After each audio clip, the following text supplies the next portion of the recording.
Arte Hoy en Perspectiva. En el estudio de radio, cada semana, un autor y su obra. En Los Corredores, una muestra mutante de creadores consagrados y también emergentes. Arte Hoy en Perspectiva presenta Banco República para su tarjeta Brow Recompensa. Apoya Victoria Plaza Office Tower.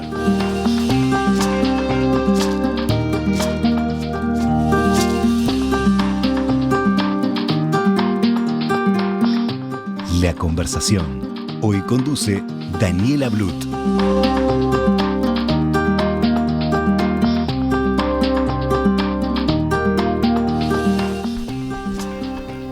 Hola a todos, bienvenidos a una nueva conversación con el artista de la semana. Hoy recibimos en el estudio por partida doble, hoy tenemos dos invitados, recibimos a Ana Goitiño, bienvenida Ana. Muchas gracias. Ana es hija de Marta Morandi, la artista de la que vamos a estar conversando hoy.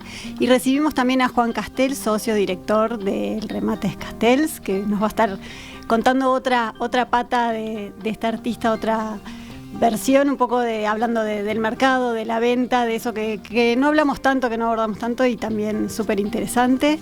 Ana ya es habitué del estudio, ya ha estado acá.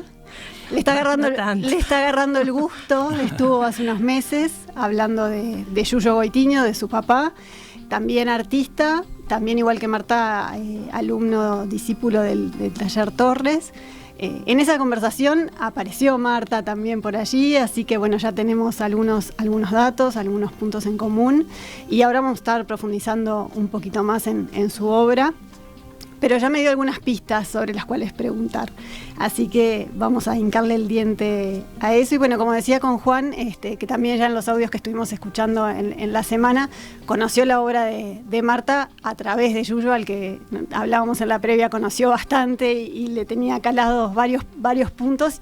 Y a través de él fue conociendo la obra y también la fue comercializando y conociendo en profundidad. Así que tenemos bastantes puntas para conversar. Tenemos una de las obras acá en el estudio, súper linda, ¿no? Con un montón de mensajes y bastante representativa de lo que fue una etapa de la obra de Marta. Pero bueno, quería empezar, Ana, con eso que ya surgió en la entrevista anterior cuando hablábamos de tu papá, pero ¿qué es esa como pelea interna, por llamarle de alguna manera, entre el artista, la mujer, la madre, la docente, que se daba y que estaba tan presente en las mujeres, en las artistas de una época, ¿no? De una generación? ¿Cómo lo viviste vos? ¿Cómo lo viste en ella, en Marta, y lo viste vos como hija y capaz que hoy te permite verlo con sí, la sin perspectiva duda. del tiempo? En perspectivas se ven más cosas.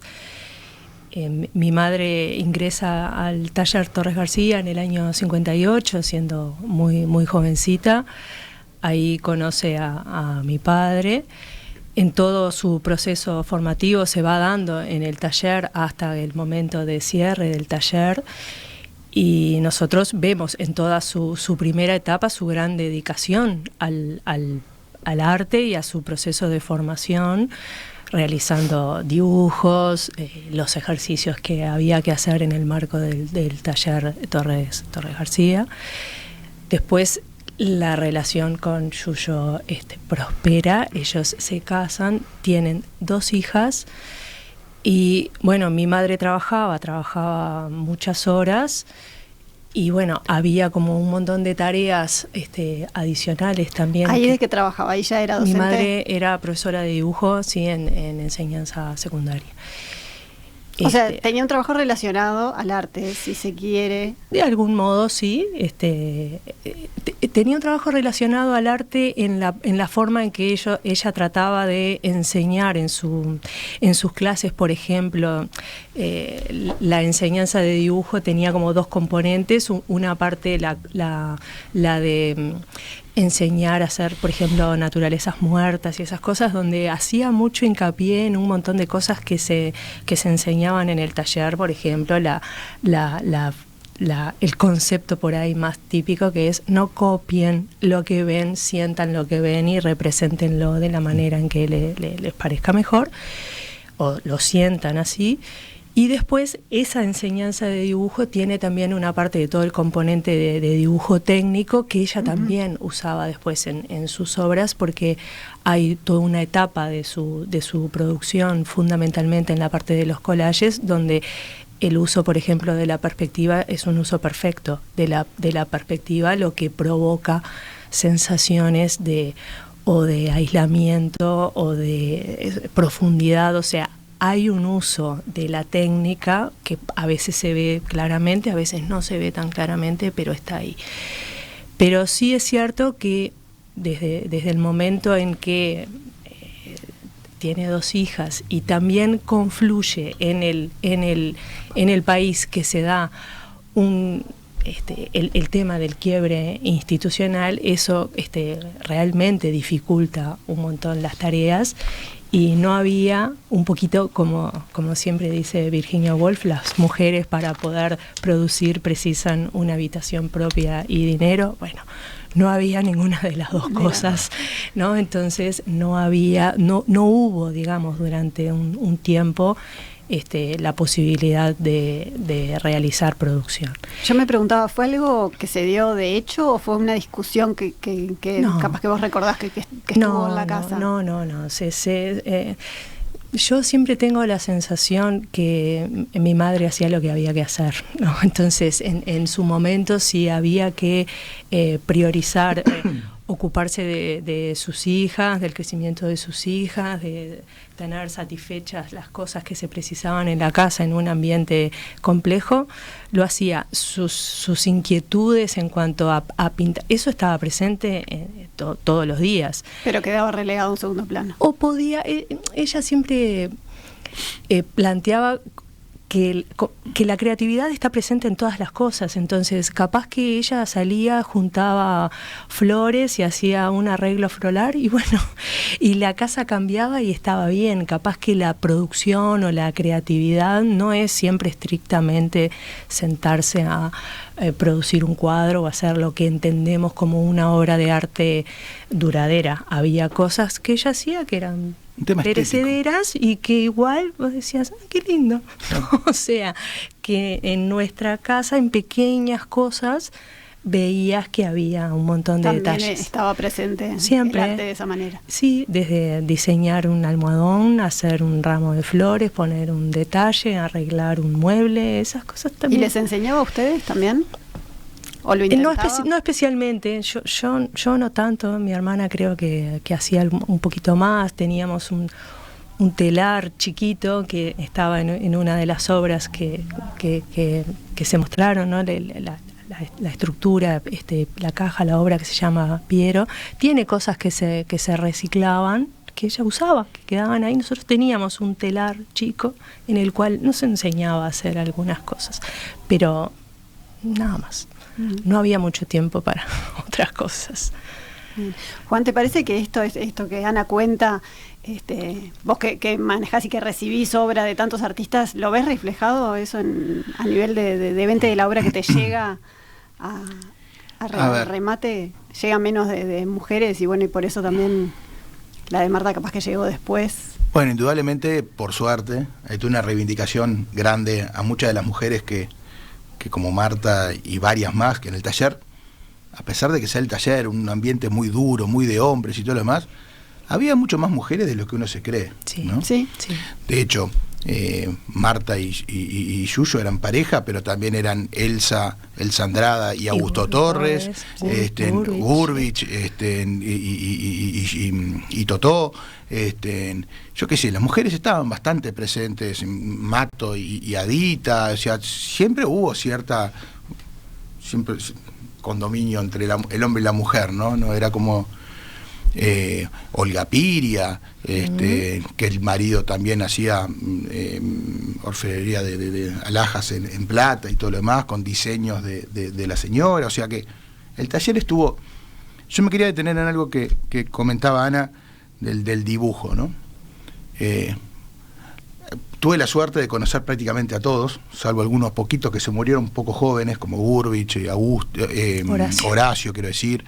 Augusto tampoco lo conocí, y Fonseca lo conocí telefónicamente, por decirlo de una forma, así que no teníamos un trato, pero con todos los demás tuvimos un trato bastante cercano, las cosas se dieron así, y con cierta frecuencia iban a nuestras oficinas, al remate y todo lo demás, y de hecho ellos formaron un grupo que se llamaba AKTG, que era la Asociación para Certificación de Obras de Alumnos del Taller Torres García.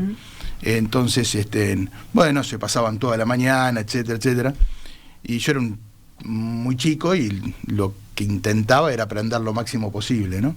Aprovechar eso, un privilegio además, ¿no? Claro, pero capaz que en ese momento no era tan consciente del privilegio que tenía. Pero sí lo veía como una especie de cuadro de fútbol, ¿no? O sea, quién era el crack, quién era el que jugaba mejor, o quién era... Y más o menos para ir sabiendo por qué uno era mejor que otro o por qué uno podía valer más que otro. Pero independientemente de eso, me quería detener en el... Ana comentaba el tema del dibujo, ¿no?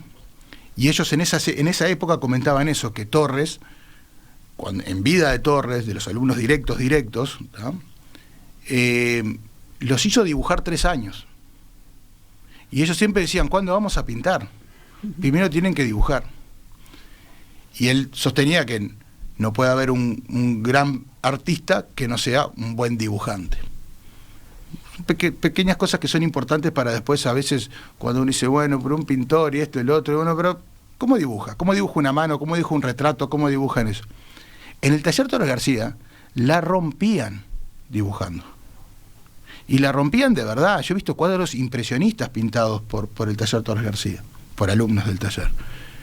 Y lo que sostenía Joaquín era que si sos un buen dibujante vas a ser un buen pintor. Y si sos un buen dibujante, además podés hacer, se te amplía a otras técnicas, ¿no? Por eso cuando ahora tenemos acá en el estudio el cuadro de Marta, ¿tá? El taller les dio unas herramientas, no sé cómo decirlas, intelectuales no, pero básicas tampoco, de formación claro, tan sólidas. Claro, no quiere decir que vayas a dibujar después, que lo que vayas a hacer es eso. Que justamente después hubieron ceramistas de primera línea, Marta hace estas cosas de madera, que probablemente sea de las mejores expresiones del taller Torres García en madera, es probablemente que sea Marta. Y Torres hizo maderas también. Marta con su lado, con su camino y con sus cosas, son cosas excepcionales. Cerámica, bueno, Burbich, Colliel y un montón de... en escultura, nosotros porque estamos inmersos en algunas cosas que nosotros no conocemos, o en el Uruguay en general, Gonzalo Fonseca es un súper escultor, de los mejores escultores del mundo. Y fue pintando y pintaba y era uno de los predilectos del taller y era uno de los que más talento tenía y que pintaba puertos como un fuera de serie y terminó siendo escultor. O sea, el dibujo les dio herramientas para que cada uno buscara y si bien tenían un dogma y una estructura bastante rígida, de alguna manera cada uno después formó su carrera, su camino totalmente distinto a lo que era el maestro. Si bien hay momentos que son muy similares todos, ¿no? Sí, después cada uno toma sí. O sea, lo que termina siendo Burbich no tiene nada que ver con el taller Torres García. ¿Y te acordás lo primero que conociste de Marta o lo primero que llegó a tus manos? Cuando hablaba Ana me acordé así, el primer, gracias a Yuyo obviamente, el primer cuadro que conozco de Marta, que no sabía ni que Marta existía, ¿tá? Era justamente cuando se juntaban en el remate, había un cuadro chiquito de 25 por 25, un cuadro cuadrado, en colores primarios. Yo no sé si atrás decía Marta o qué, había algo, pero no estaba firmado. Y yo decía, esto es de Marta porque es buenísimo. Yo decía, ¿de qué Marta están hablando? ¿No? Y el tiempo hizo, porque ese cuadrito quedó ahí mucho tiempo medio indefinido, por eso lo vi durante un año y pico. Y entonces, bueno, ahí recordé claramente que esa era la primera obra que después ya fue una cosa más común. Pero el tema de este tipo de cajas, como se le llaman, o las maderas o lo que sea, sí, ya lo conocí bastante avanzado el tiempo, ya hará 20 años o 25 años, una cosa así. Sí. No se mostraba mucho eso. hubiera sido divino que se mostrara en ese momento este tipo de cosas y que ya en ese momento empezara a tener la fuerza que hoy tiene la mujer en el mercado del arte, ¿no? Que el camino que está haciendo la mujer en el mercado del arte, ¿no? Bien. ¿Qué querías agregar? No, solo agregar, sí, las cajas. Mi madre hace prácticamente 20 años ya que falleció, y las cajas, que en este caso las cajas en madera realmente son su última etapa, claro, de producción, de realmente su investigación y su proceso creativo, porque ella en sus últimos años primero hacía cosas en cartón, o sea, en cartón, es verdad. Empezaba trabajando cajas de cartón. Luego fue haciendo cosas en madera en cuanto a tallar, por ejemplo, maderas, y después tenía como la idea, porque primero empezaba siempre como con una idea y luego se iba desarrollando, de este tipo de obras, de las cajas tridimensionales, las construcciones en madera, que Maslach le llamaba arquitectura blanca, de hacer todo el proceso de construcción de algo que tiene, como todo lo que tiene volumen, depende de dónde le dé la luz, se provocan distintas sombras, se ven cosas distintas, pero nunca perdió ese cuadro que está ahí, tiene una estructura siempre del taller. O sea, claro. Comparto totalmente lo que tú decís, Juan, de que siempre van, en el caso de mi madre es muy claro, ella fue buscando su propio camino rápidamente, después de terminar, digamos, su proceso de formación en el taller, que duraba más o menos 3 años, de mucho dibujo de puerto, y siempre tenía una cosa muy interesante el taller, y era que todos colgaban, ¿no?, el mismo dibujo, capaz que lo hacía Marta, que había entrado hacía 6 meses al taller, y Augusto Torres. Ahí se comparaba y se hablaba. ¿No? Y porque estaba bien hecho uno y porque estaba mal hecho el otro. ¿Por qué este es mejor que este otro plásticamente? Con la dureza de ese momento, ¿no? Claro, y era, yo te digo lo que pienso. Claro. ¿No? Las mujeres lloraban. Algunas. No sé. Algunas. Te cuento lo que me contaban algunas de ellas. A mí me dejaban llorando. Claro, bueno, era duro. No era un ambiente, sí, no. Claro, pero está. Entonces, un poquito remarcando lo que decía Juan. Y eso que decías que las cajas eran como de la última etapa, ¿de qué dependía que fuera cambiando? Que del dibujo pasara a los collages, y de los collages a esto más de las cajas, del cartón a la madera. ¿Era una inquietud? ¿Era siempre de esa inquietud de seguir buscar nuevos materiales? Extremadamente inquieta, desde el punto de vista creativo, extremadamente inquieta.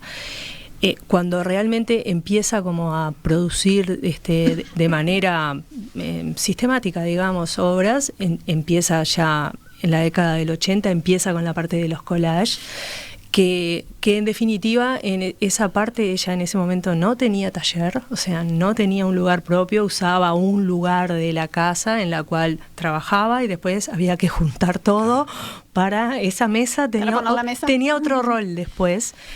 Entonces ella empezó con toda su parte de los collages, cuya materia prima además era una materia prima relativamente económica, porque lo que hacía era... Ahí recibos, fotos, recibos, recortaba cosas de distintas revistas, tenía como ideas, ¿no?, de recortar caras, expresiones, palabras que después unía y transformaba en una pregunta, que el cuadro te provocaba algo, ¿no? Hay uno que a mí me gusta mucho, que por ejemplo dice, ¿todo va mejor?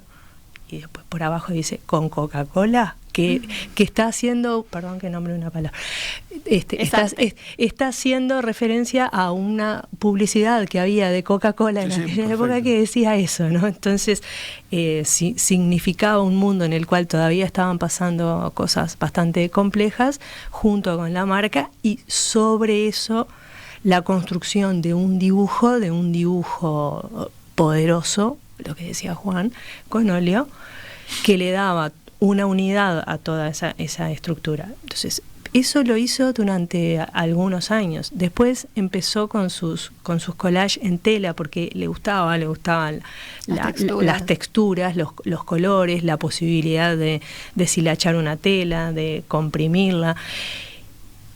Después empezó con las cajas, primero con las cajas en madera, en cartón, con todo lo que eso le iba poniendo. Primero le ponía cuerdas, después le ponía espejos, después le abría para acá, después juntaba tornillitos y los ponía. Y vos decís, bueno, ¿cómo de objetos tan cotidianos y tan...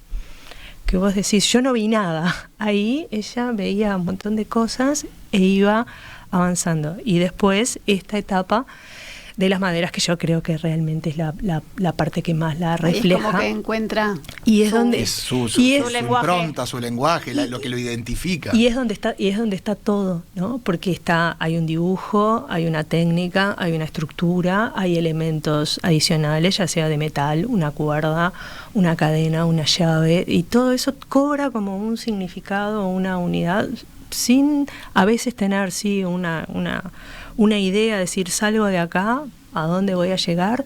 Pero bueno, por eso es lo interesante del taller, ¿no? O sea, siendo tan duros, tan rígidos, mira que eran duros. Imagínate lo que era la educación en los años 40. Sí, ¿tá? claro. Y más de pintura y más con una persona como Joaquín, que todo el mundo te decía que era extremadamente duro, un catalán que si te tenía que decir que estaba horrible, te decía sin ningún tipo de problema y te destrozaba delante de toda la clase, ¿no? Entonces, sí, bueno, esos maestros que marcaron. Claro, eso es típico, ese tema de educación. Si claro. sobreviviste a eso. Que marca como si sobreviviste a eso, después sí, bueno, más o menos bueno salías. Te vas a manejar. No Entonces, hay otra.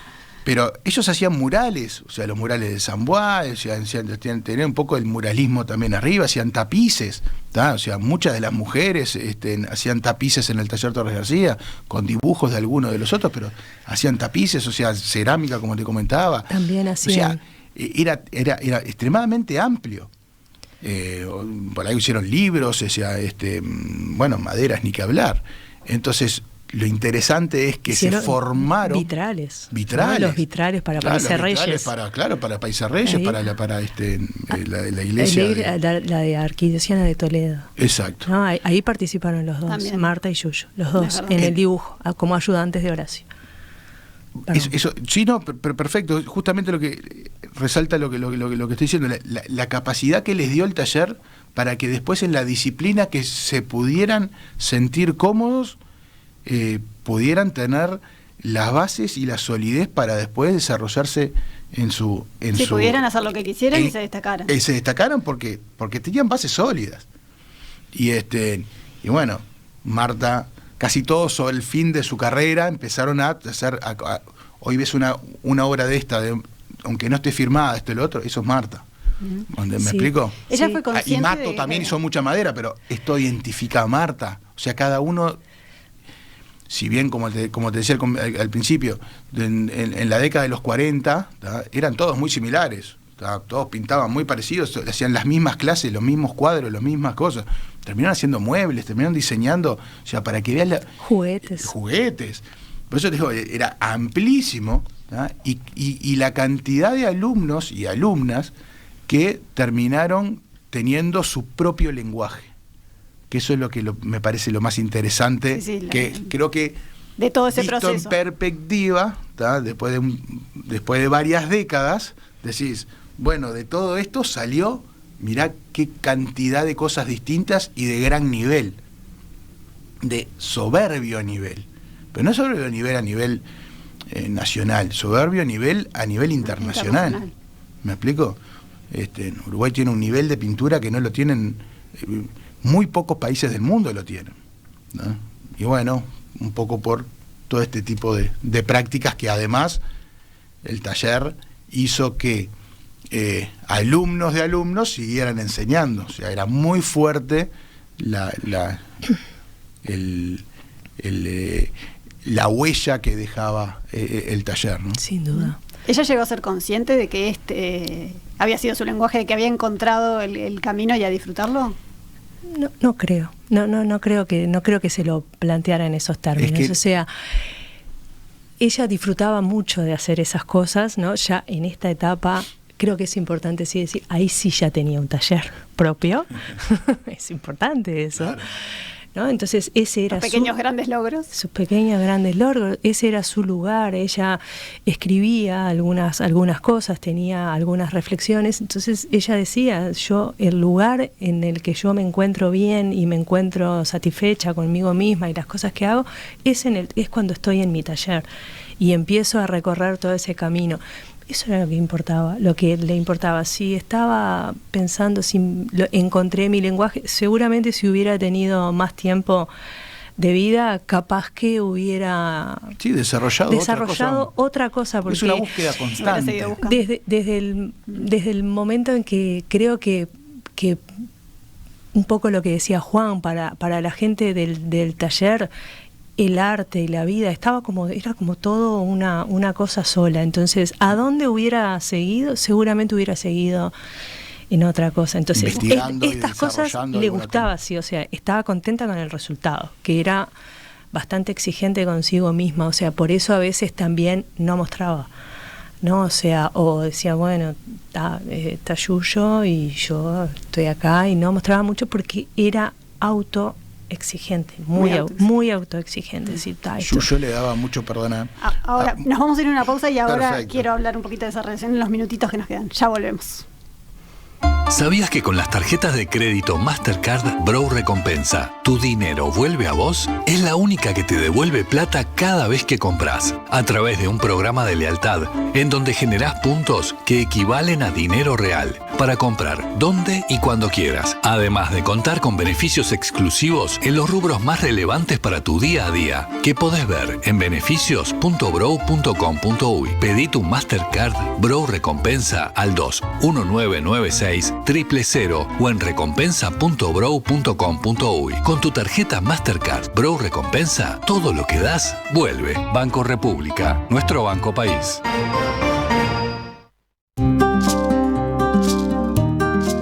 Todas las conversaciones quedan disponibles en nuestra web, radiomundo.uy.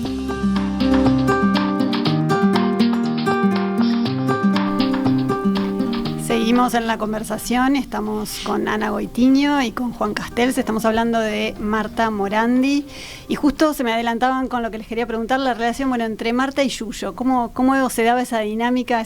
Por un lado la dinámica creativa, me interesaba, hablabas un poco de los espacios y cómo se retroalimentaban entre los dos, ¿no? Bueno, decían que se daban para adelante, que Yuyo le daba mucho para adelante, ella muy autocrítica y él le daba mucho para adelante. Sí. Uno y otro, a ver. Yo lo digo rápidamente, en la vida cotidiana creo que tenían desarrollaban distinto, digamos, su arte. Creo que mi padre siempre fue bastante más aferrado a la línea del taller, a pesar de haber también trabajado diferentes técnicas. Tuvo una época que trabajaba bastante con cartón y también con maderas. Siempre tuvo más algo que uno dice, taller Torres García. Mi madre siempre fue más así, decir, bueno, hago un tapiz, hago una cerámica, hago un collage, hago distintas cosas. Conversaban mucho entre ellos de arte y de sus cosas. Miraban sus cosas, tanto mi madre observaba las obras de mi padre y mi padre observaba las cosas de mi madre y sí, trataba a veces de impulsarla un poco hacia afuera. Yo lo conocía a Marta porque Yuyo decía, la pintora es Marta. Yo decía, la pintora es Marta. Y cuando veíamos alguna cosa de Marta, eran buenas y comparativamente no le iba mal en el mercado. Porque para ser alguien prácticamente desconocido, pero se pagaba justamente por la calidad de la obra. Porque él te llevaba obras de él y te llevaba junto con Marta nada. Es más, yo le decía, como él siempre me decía, Marta es la pintora, la que pinta en serio es Marta, y digo, traeme obra de Marta. Eso es complicado. Eran decisiones de ella. Sí, y no aparecía la obra de Marta, caía Yuyo con sus 2 cartoncitos o lo que fuera, y esto y todo lo demás. Pero de Marta jamás. Por eso la conocí, cuando digo conocer, es conocer su obra, ¿no? La conocí mucho tiempo después. Sabía que era buenaza. Pero no te llevaba porque ella no quería, ella no habilitaba. Muy autocrítica. Muy autocrítica. Y los grandes artistas tienen una gran autocrítica. Muy autocrítica. Fonseca, sí. Volviendo al tema, rompía muchísimo de lo que hacía. Sí, bueno, acá, en el taller era acá bastante también común, pasó. ¿no? Sí. En el taller era bastante común, pero no a ese nivel de destrucción grande, no sé cómo decirlo, ¿no? Y a nivel de venta, ¿quiénes buscan o quiénes compran la obra de Marta hoy? No, bueno, vendimos una hace relativamente poco y lo compró una gran colección de pintura uruguaya, que ya tenía otra. Y me dice, no, esto tiene pocos días esta conversación, porque lo compró hace hará un mes y medio, 2, y la vino a buscar hace un par de semanas. Y cuando le vine a buscar, no sé, bueno, me compré, pero ya tenía una, y le digo, pero mira que esta es buenísima. Y me dice, buah.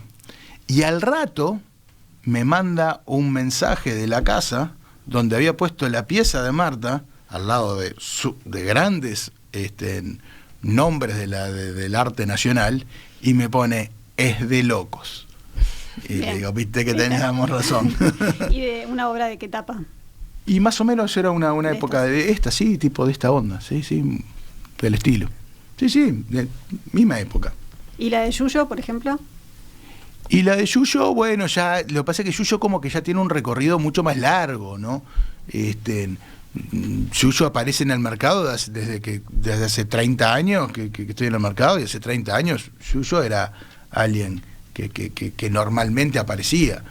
Marta como que es un nuevo redescubrimiento, ¿no? Un poco a pesar de ella, un poco a pesar de Yuyo, y un poco por cómo se dieron las cosas, porque falleció hace mucho tiempo, y a veces las cosas se dan de esos tesoros que estaban ahí como escondidos, claro, que se ha pasado mucho, descubriendo a poco. Mucho, y con mujeres mucho más todavía. Claro, un poco lo que veníamos hablando al principio. Perfecto, bueno, acá estamos con la obra de Marta, dándola a conocer y hablando un poco de ella. Seguro que su nombre va a seguir sonando. Bueno, muchas gracias a los dos por haber estado por acá. Muchas gracias, Daniela. A ti. Bueno, seguimos conversando de Marta y de más artistas en estos días. No se vayan, que ahora vengo con una recomendación.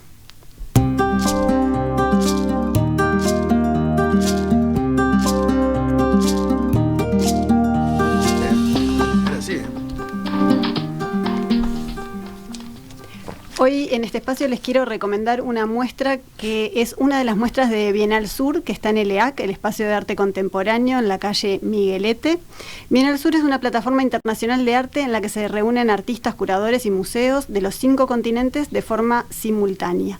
En este caso, la muestra del EAC reúne 3 artistas uruguayas que trabajan en el concepto de la tierra, de la naturaleza. La muestra se llama Políticas con la Tierra y exhiben a Alejandra González Soca, Eloísa Ibarra y Adriana Rostovsky. Adriana estuvo por acá en el estudio hace poquitas semanas. La muestra se puede visitar hasta noviembre en el EAC y es una de las 4 sedes que hay en Uruguay, 3 en Montevideo y una en San José, así que ya saben, en el EAC varias semanas más la pueden visitar. Ahora sí, nos despedimos. Ya saben que en breve queda la entrevista en todas las plataformas de la radio y nos volvemos a encontrar el miércoles que viene. Muchas gracias.